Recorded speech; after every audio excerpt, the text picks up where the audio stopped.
So yeah, thanks ever so much for tuning in to today's topic. Today's topic in the From Talk to Action series, it's called Measuring and Closing the Inclusion Gaps.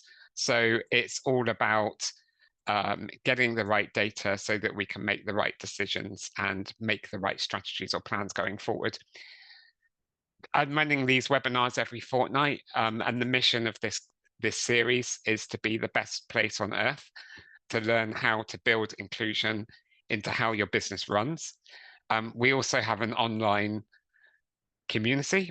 So if you want to join that online community, that's where you can get the back catalogue of these webinars. We've also got some online e-learning courses on there to help you shape your ED&I strategy. It's all completely free to join, but I'll give you the details if you want to join. So let's just start with a quick poll. So let me just load up the poll because I'm interested to get your thoughts on this topic. So the question is, it should be on your screens, but the question is, which best describes your organization's approach to inclusion? And the options are, we have a strong values and visible commitment, but limited follow through. We collect diversity data, but struggle to turn it into action. We've done training and awareness work, but culture gaps persist. We're making measurable progress and embedding it into the business, or we're not sure, we're new to the conversation.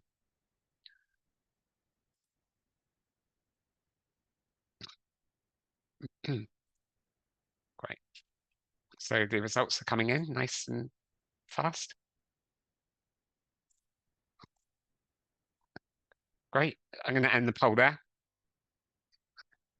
And I'll just share the results with you. So you'll see on the screen, the vast majority of people on this call are in the we've done training and awareness work, but culture gaps persist. That's a common sort of the most common challenge. So yeah, thank you for sharing that. It's good to know where people are currently at.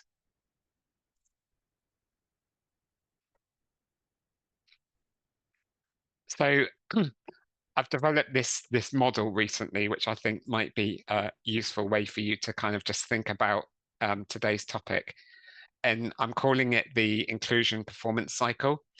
And it's really three key things to think about in terms of gathering the data, getting the right insights, but actually putting that data into action. I was having a conversation with somebody recently who said that they went on a data gathering exercise 12 months ago, but that data has ended up sitting in a drawer somewhere and gathering dust, and they haven't, they've done the data collection exercise, but they haven't actually drawn insights from those data. So it's all about, first of all, getting insights to try and expose where inclusivity is failing you in the organization. From those insights, then drive the right interventions to drive behavior change and have consistency. And then finally, integrate it into your organization.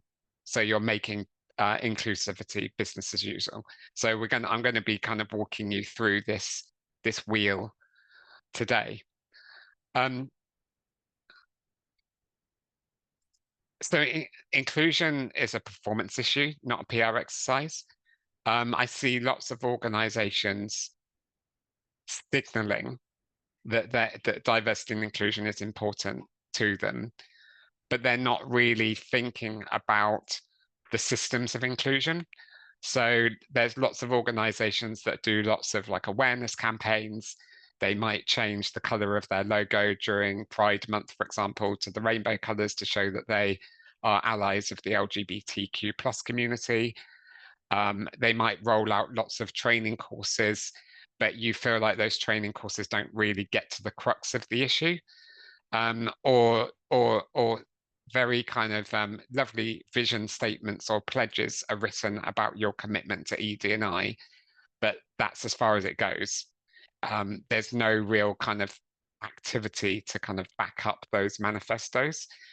So these are very kind of symbolic things, and lots of organizations do that. And there's, I mean, I'm not kind of dissing those organizations in a way, because there's, training is important. Setting out your vision is important. Showing allyship, for example, for a particular community is important. But the question we need to ask ourselves is, okay, so beyond that kind of surface level, what's actually going on under the bonnet of the organization? Where are the systems preventing you from being able to tap into the best talent, enabling the best people to thrive within your organization? So lots of organizations are doing these kind of awareness campaigns or trainings or pledges, but we're still seeing problems in the recruitment process, where the diversity is just not getting through your recruitment process. We're seeing problems with people struggling to progress through the organization, hitting sort of glass ceilings in the business. We're still seeing pay gaps whenever we do our pay gaps, whether that's your gender pay gap reporting as per the legislation, or whether you're going a step further to do like ethnicity pay gap reporting.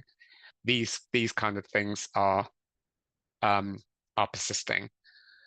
And it's not, these issues are not happening because people don't care about it, because I do talk to loads of heads of HR and chief executives who really do care about ED&I.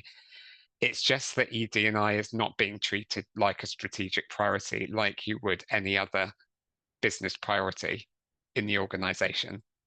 So we need to get to the position where inclusion is really built into how you operate, so that you're able to deliver on it.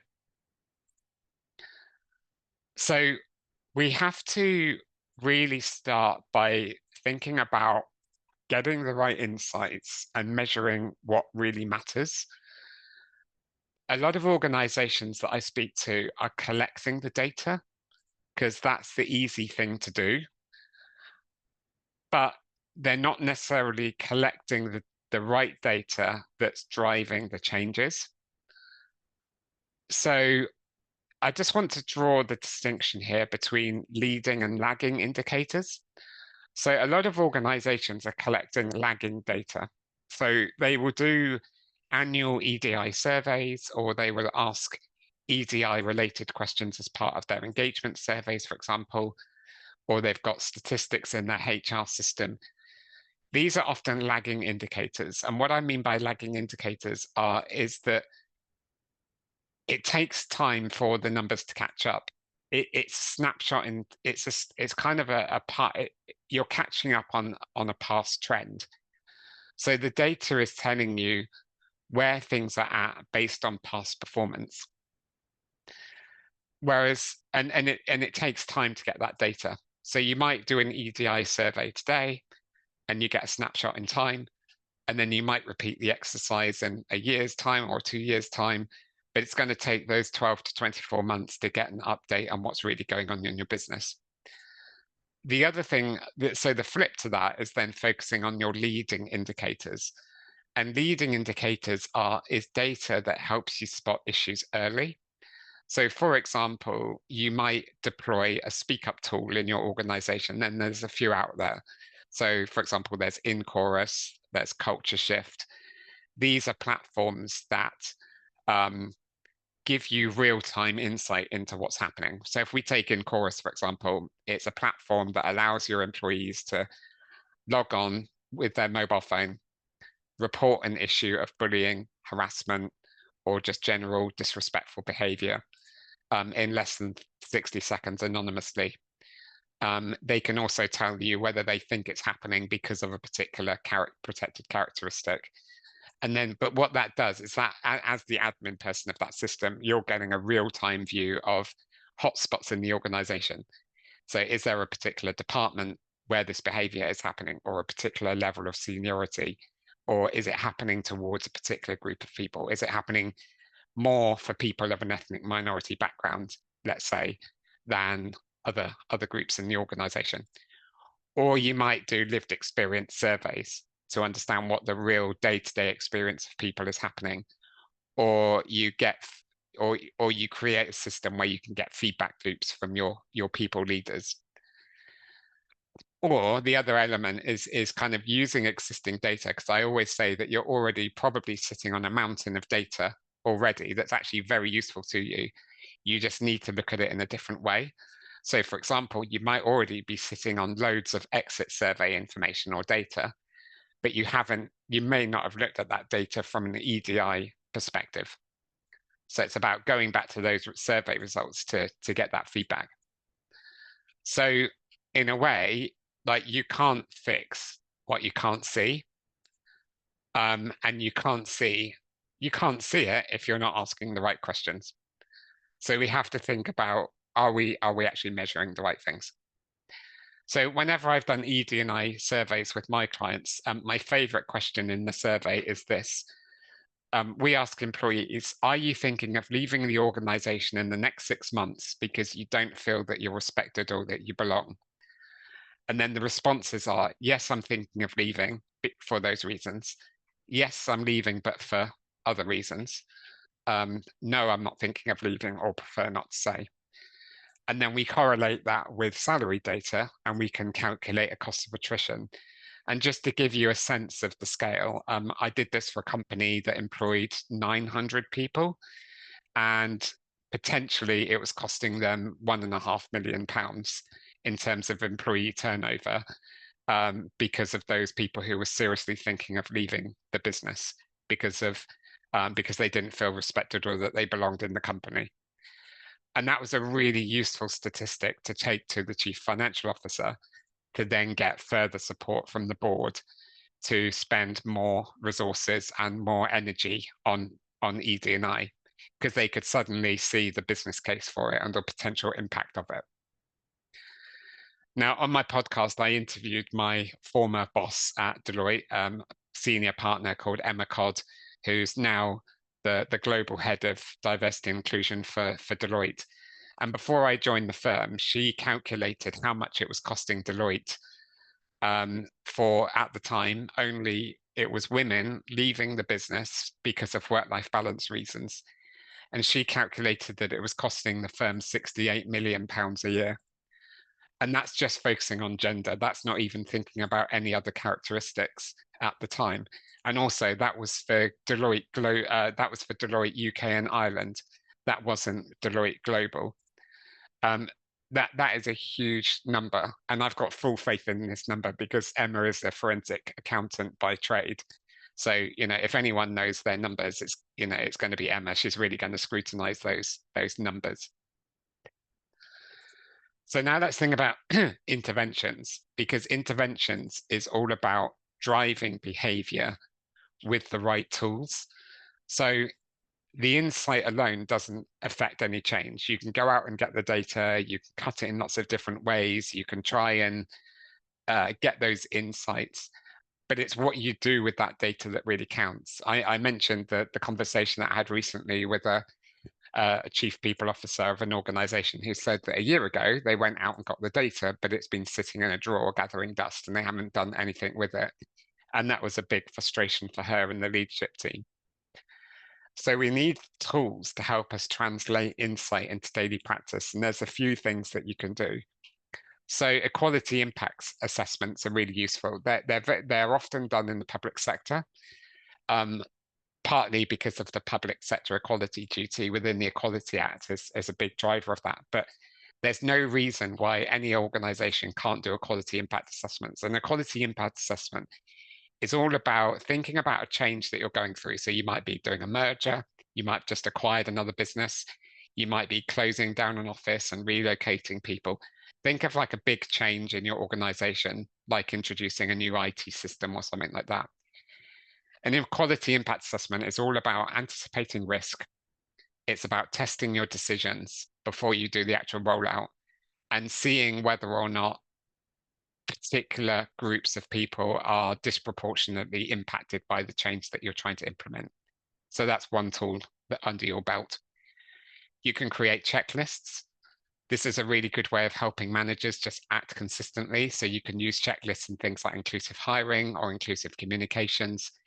I've been working with a technology company and we've created these things. We're calling them inclusion nudges. It's basically they look like index cards.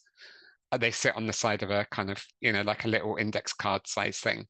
but they're like little nudges for line managers to think about in their day-to-day management of the team. So it could be in recruitment, it could be in performance management, it could be in giving feedback, but it's just those like timely little things that they could do to just be a more inclusive manager. Dashboards are really important. If you don't have a dashboard, to create a dashboard just to give you a picture of what's going on, but dashboards help you track progress over time. So if you update your EDI dashboard every every quarter, you can get a sense of the trend. Is it improving or declining? And it's all about it.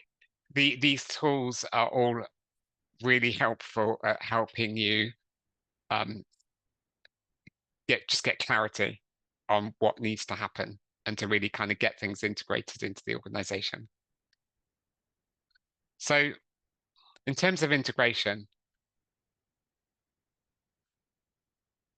you might have got the insights, you might have got the tools, but why is it still that progress stalls? And when I talk to my clients, the same things keep coming up time and time again. And these might resonate with you. They tell me that they don't really have a plan, or there's no clear roadmap. They're taking a bit of a scattergun approach. They've got lots of activities going on. It might be that they've got a plan, but the plan is very big and ambitious and not very achievable or realistic. So it's about actually, can we condense that plan down so that it's really clear and consistent? There's often kind of weak governance in place or a lack of accountability. So ED&I is often delegated to like the head of HR, but it's the board or the senior leadership team. They're just not taking enough accountability for this. There's a lack of KPIs, key performance indicators, or reporting. So there's lots of activity going on, but you're not crystal clear on whether or not those activities are actually making a difference, because those KPIs or those reportings are not presented clearly for you. Often there's just an over-reliance on HR. So ED&I gets delegated to the HR team. The senior leadership team are not taking enough ownership. The penny hasn't dropped for them. Your chief marketing officer is not thinking, actually, EDI is important to how I design my marketing campaigns, or we target customers that are underserved. Your chief operating officer isn't thinking, hang on a minute, I'm not thinking about the accessibility or the inclusivity of a new capital expenditure project that we're putting a lot of money and effort into. So that's often going on. We often hear that I suppose because it's not seen as a high priority, people are just under-resourced. So they feel like they just don't have enough time to get the job done properly because there's just too many competing priorities. You're often doing it on the side of your desk, or it's not the core component of your job, or you're lacking the financial backing or support from above. And then finally, and I think we're hearing this a lot, particularly over the last 12 to 18 months, it seems like external pressures are derailing EDI efforts. So I talked to some people who say that they're really being influenced by like the White House policies under the Trump administration. Or it could be that you're just facing commercial pressures, that the economy is not very good for your sector at the moment, and therefore all the focus is on trying to really cut costs in the organization. So people are taking their eye off the ball in terms of people and culture. So those are some of the things that are often slowing down integration or momentum. So my kind of ask for you, I think one of the mindset shifts that we need is that we need to start running inclusion like any other business priority. So we need to make sure that we are integrating ED&I into the way that you run your business. And what that means is setting very clear KPIs and tracking them alongside your financial or other important metrics, like you might have some customer metrics, for example, but having those goals or KPIs front and center with your senior leadership team. Make sure that inclusion has got a seat at the table when you're doing things like planning, risk management or risk mitigation, or you're thinking about your performance cycle, or you're setting your quarterly or annual business goals. Make sure that inclusion has got a voice as part of that process. Allocate the appropriate resources. This is about a mindset shift. It's about seeing it as an investment in your business, not as a cost. It's about getting the best out of your people, and then you'll get a return on investment on that. You'll get better ideas, more creativity, more innovation, happier employees. They'll think less about leaving your organization, which reduces your employee attrition rates, which costs businesses a lot of money. And then finally, increase that accountability. Hold leaders to account for culture and inclusion outcomes in your organizations. They need to be walking the talk. They need to be acting as the custodians of your culture and role modeling the behaviors that enable people to thrive in your business. So now let's apply everything I've said to your organization. From what I've said so far, what questions do you have for me? And we can start applying it to your businesses.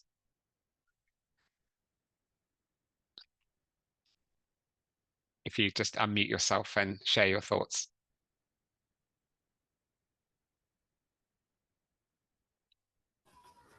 I have a question, please.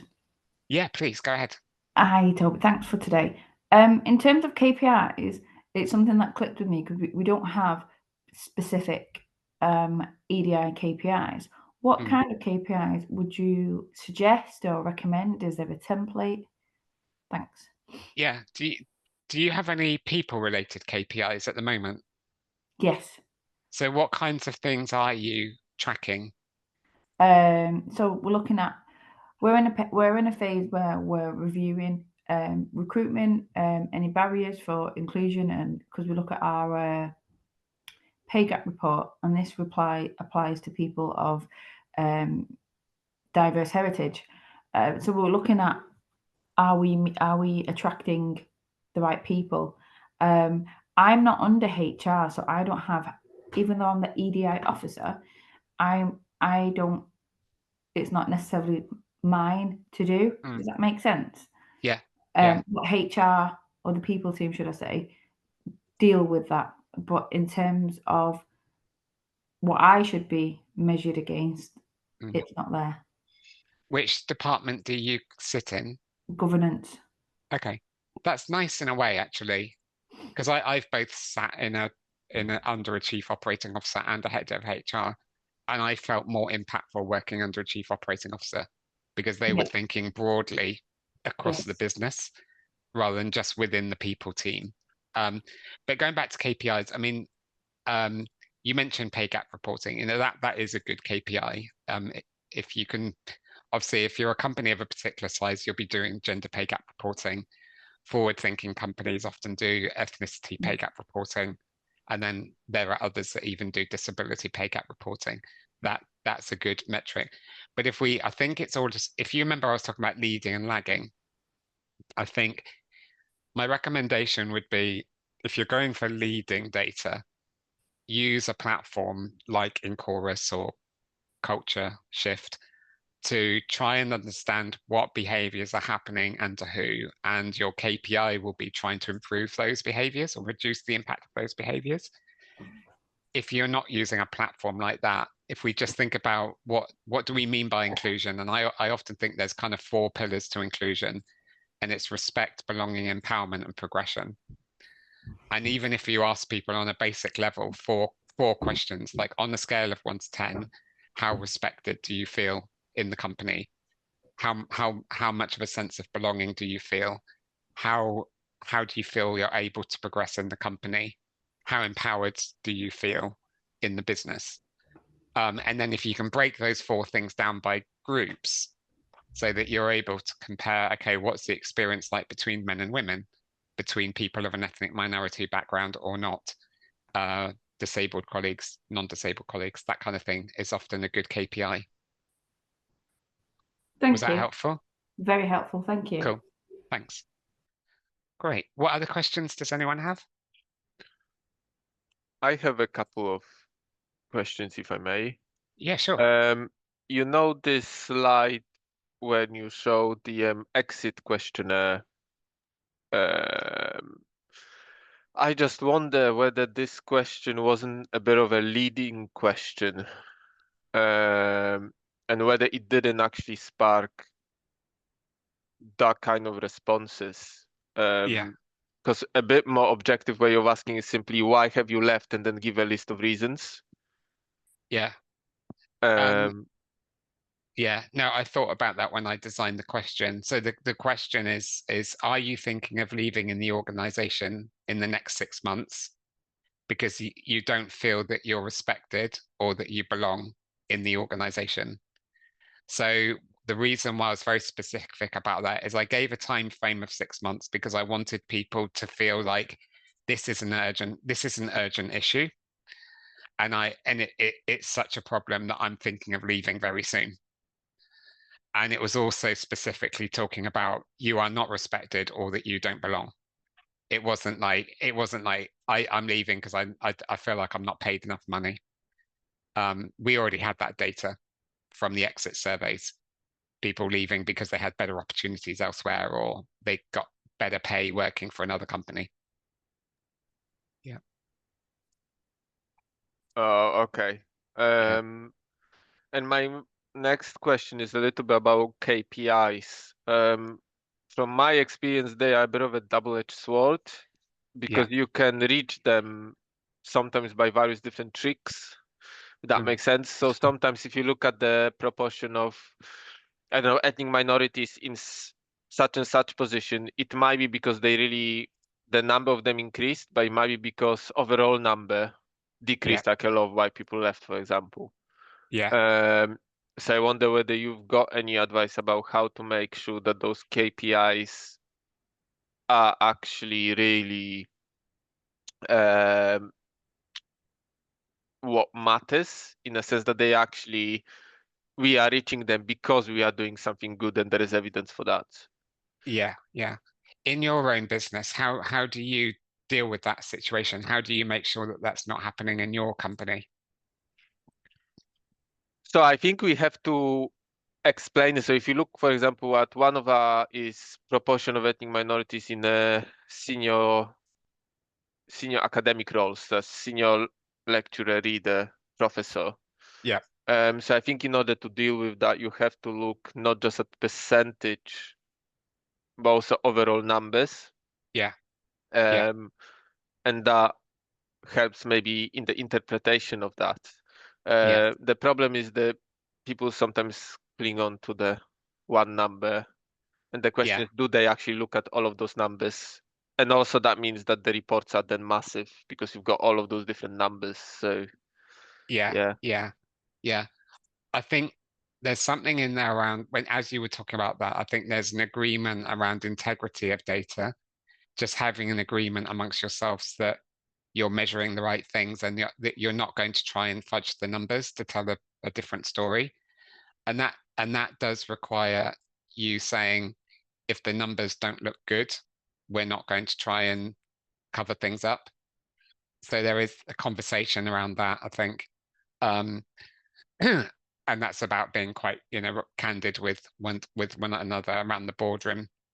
Um, I think the other thing is obviously I'm not very familiar with your organization at all, but there is an agreement up front about what you're going to measure and keep the scope quite tight, because I think in some organizations, particularly there are organizations that I've worked in that are very data orientated, and they love numbers and they're very forensic, and they just go down this like rabbit hole of, we've got the top line data, let's keep digging and keep digging and keep digging until like we get to the center of the earth and out the other side. And it's about saying, you know what, it's almost like that 80% is good enough rule. It's like, what is it that what's really critical for us to measure? um, when I was working at the BBC, one of my colleagues introduced me to this book, which is really good, and it's called like, and I used to work in user experience and design, so we used to measure things like, how long people were spending on a website or an app and stuff like that. but the book was called The One Thing That Matters. And basically, you don't need to read the book because the key upshot of the book is that you need to focus on measuring just the one critical thing that really matters to your organization or to ED&I, not 100 different things. Yeah. So it's like, maybe that's a question for the boardroom. It's like, what is the one number that matters here? So I've seen in the chat, there's a couple of things. So somebody was saying, what were the 4 pillars? Yeah, you've put it in the chat. It's respect, belonging, empowerment, and progression. So that's cool. So a question for you. I was going to run this as a breakout group, but I think we've got a really good crowd here today. So if you don't mind, I think I'll just kind of run it as keep it as the open forum. But if you could share with the rest of the group, because we're here to learn from each other, because there will be good practice going on in your business. But what is one thing in your organization that you feel you're doing well when it comes to using data or practical tools to drive inclusion? And what's one area where you think where you feel like you're still struggling to turn insight into action? So what's one thing that's going really well? And what's one area where you're struggling with? If you just unmute yourself and share your thoughts.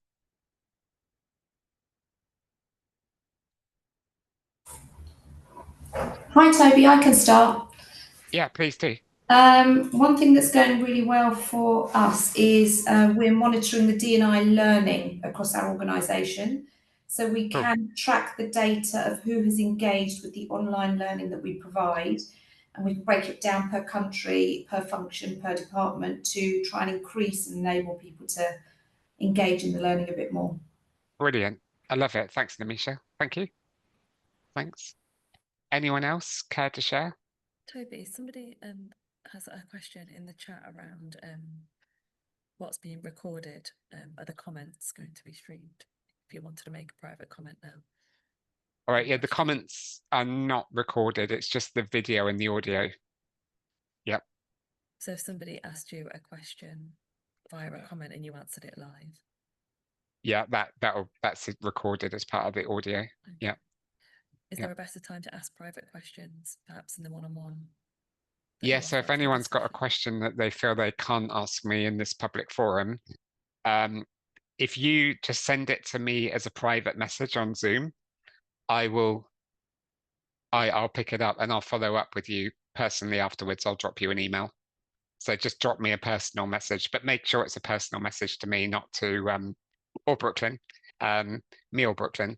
But don't put it in the public space. And I'll personally drop you an email. Yeah. Or if you want to have a chat, we can just book in a quick 15-minute chat online. Cool. Thanks. Thank you. Yeah, anybody else? What's working well, or where you feel like you're struggling?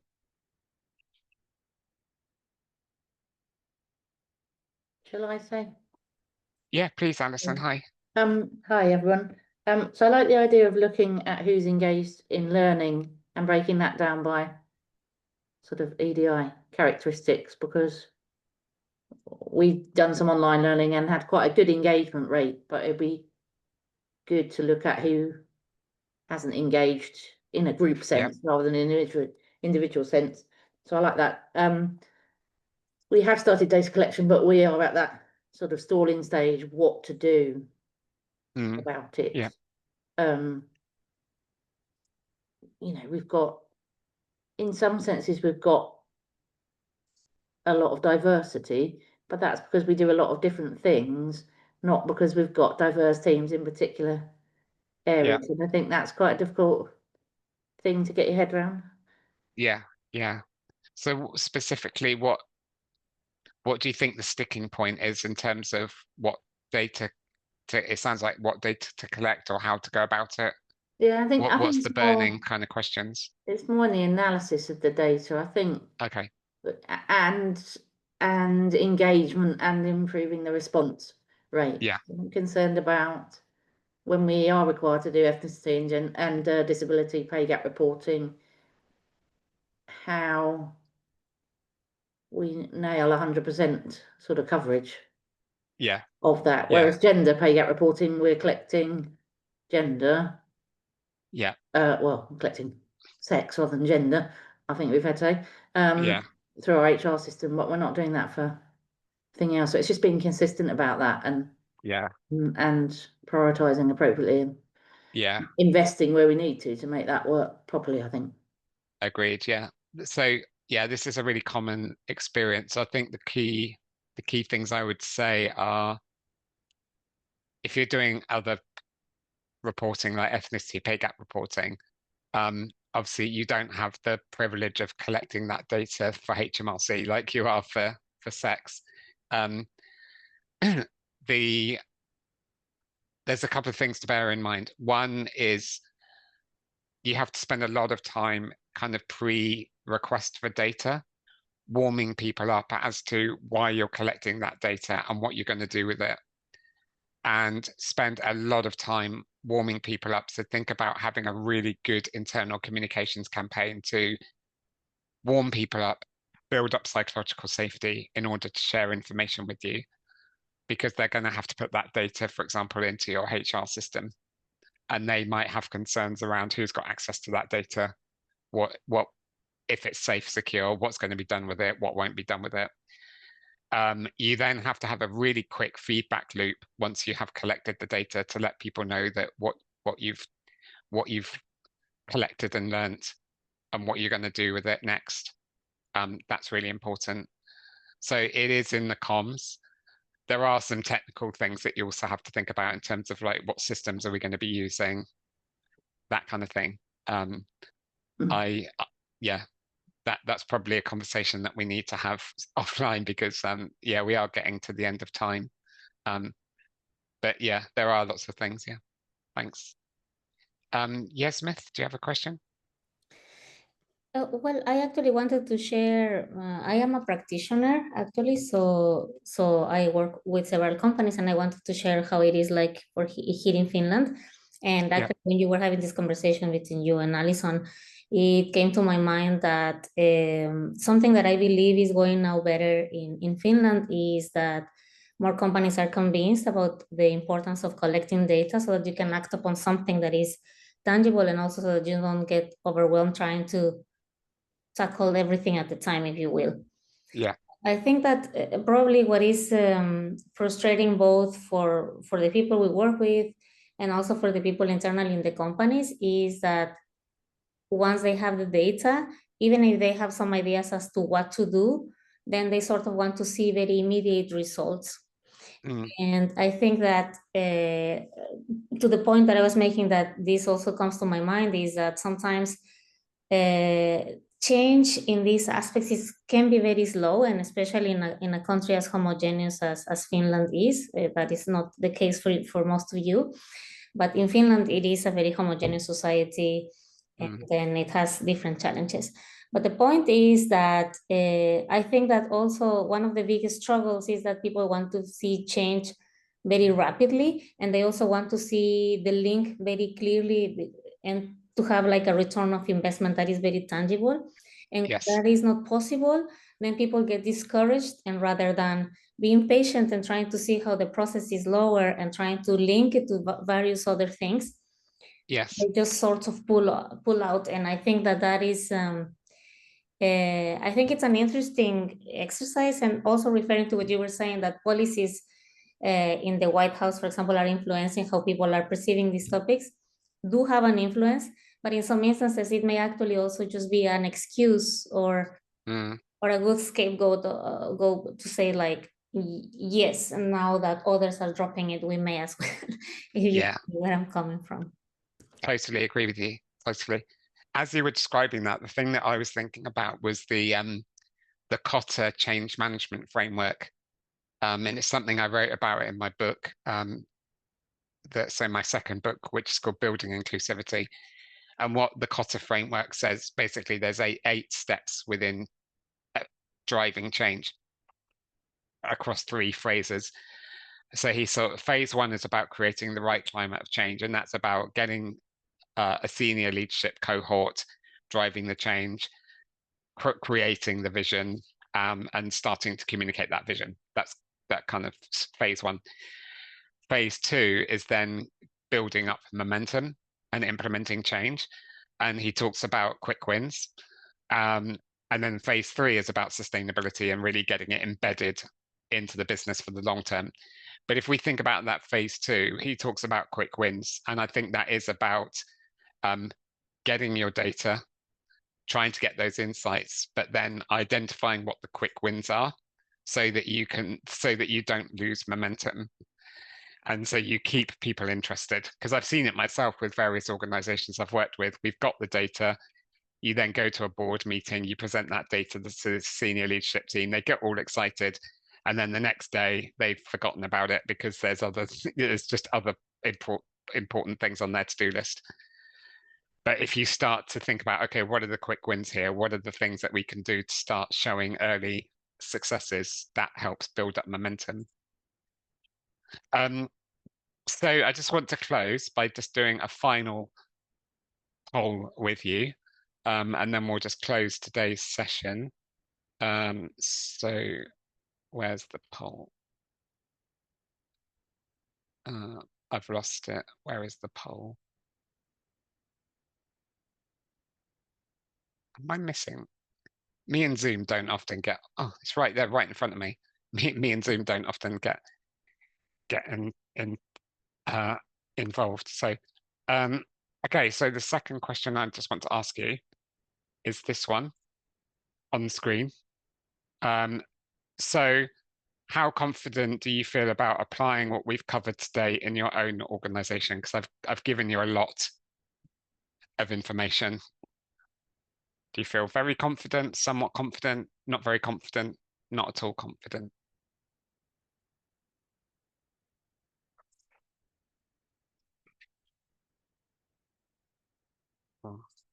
So it looks like, people, everyone's kind of in the somewhat confident camp. So yeah, that's hopefully we've been able to help you. But if you do need any help, if you felt like you couldn't answer a question today, if you do want to have a follow-up conversation with me to help turn today's insight into action, then feel free to book a planning call with me. It's completely free. It's not a sales conversation, by the way. It's just I'm here to help you. My calendar link is on the screen. I'll send it in an email following up, or maybe Brooklyn can drop it in the chat. I didn't have it prepared, but if you feel like you've got the data but no one's acting on that data, then that's something that we could discuss in the planning call and just get some clarity for you, come up with like 3 easy things that you can implement straight away. So at least you've got a real sense of direction and you've got a path to follow. Just because of my busy diary, oh, thanks, Brooklyn. So Brooklyn's just popped that will take you through to my Calendly page. Because I've got a busy diary, there's only a handful of gaps in my diary at the moment, and I'm on holiday next week. So it'll be sort of beginning of August that I've got availability. And it's only available to people who are in today's session. Now, the next topic, so we do these webinars every fortnight. The next topic is called Walking the Talk, the 6 Behaviors of Inclusive Leadership. I'll be talking you through a framework that we use that was developed by a team of occupational psychologists over at Talergy. They've created an inclusive leadership framework, which is based on evidence and research that they did. So there's kind of 6 behaviors, and we'll be talking you through what those 6 inclusive leadership behaviors are and how you could get your senior leader teams to develop in those 6 areas. So thanks ever so much for joining today, or watching on catch up, or watching again. But Brooklyn and I are here to help you if you need any support, and I hope you have a lovely rest of the day. Take care.